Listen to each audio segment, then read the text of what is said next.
New scientific evidence links Stonehenge to the Mayan calendar and Doomsday 2012 prophecy.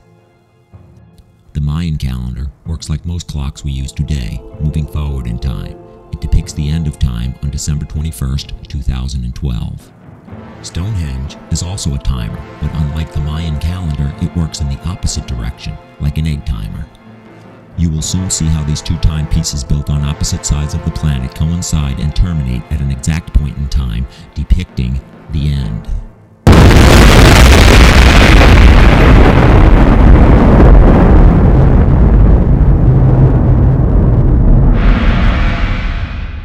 Stonehenge is a well-guarded prehistoric monument with inner circle access granted for special purposes only. Visitors are no longer permitted to touch the stones, but are able to walk around the monument from several feet away. Myself and a group of 25 scientists were given special entrance privileges by the English Heritage to examine and test the surfaces of some of the stones using a new technique of laser scanning which produces high-resolution images.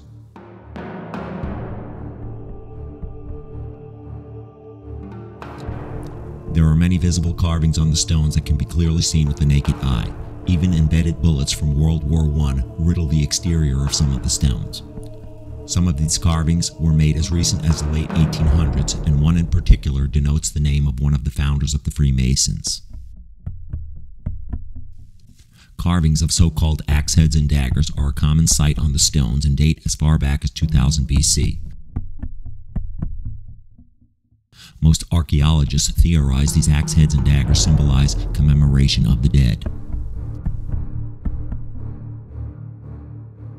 The carvings that I have focused my study on during this visit to Stonehenge date back to 3100 BC, and most of them are barely visible to the naked eye. The laser scanning imaging equipment we used for this study allows scientists to view those hard-to-see ancient carvings at a much higher resolution. These higher resolution images give us the tools we need to decipher and better understand the meaning of these ancient symbols. The best results were obtained from the base of the heel stones and trilithons. These are the main stones responsible for the guidance of the sun rays into the henge during the summer and winter solstice. Of additional interest are these photos of UFOs provided by the English Heritage that were taken within the last couple of years.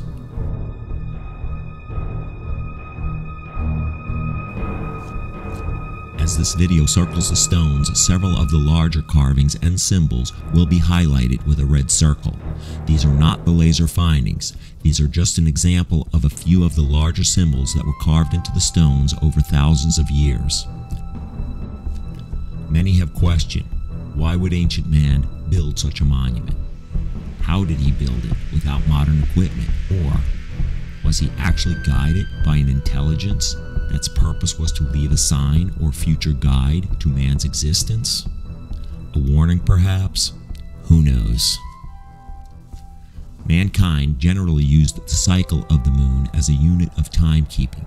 Every year on the first day of summer, the sun rises at a point that is further north than any other day of the year. At the ruins of Stonehenge, this solstice sunrise appears on the horizon in direct alignment with a massive rock called the heel stone. The heel stone serves the same purpose as the hands on a clock, but this ancient clock runs backwards. It is a countdown clock. It's a countdown to Doomsday. During most parts of the year, the sunrise or sunset cannot be seen from the center of the monument. But on the longest day of the year, the June 21st summer solstice, the rising sun appears behind a heel stone, creating the illusion that it is balancing on the stone. The rising sun elevates up the length of the rock, creating a shadow that extends deep into the heart of the henge. This light travels through the outer stones, called trilithons. In a few years, 2012, due to the wobble of the Earth on its axis and certain other important alignments, the giant heel stone will no longer cast its shadow within the circle of stones. It will mean that time has run out. I have come to the conclusion that the 3D images obtained from the surfaces of the stones during this expedition are in fact ancient Sumerian symbols, the first written language known to man. These Sumerian numerals can now be authenticated by radiocarbon-14 dating. We can now clearly decipher the results of this scientific find, and the results are nothing less than astonishing.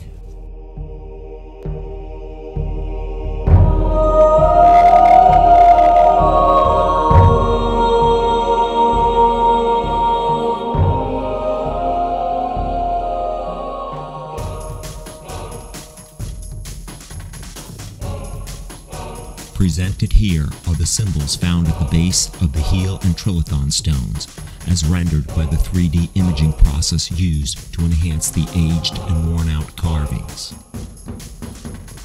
What you are looking at is a variation of the very first Sumerian numerals used by the human race.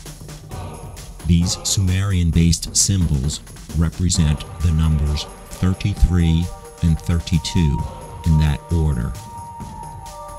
This may not seem at first to be a breakthrough finding to the average person, but as an archaeologist familiar with the ancient numeral system,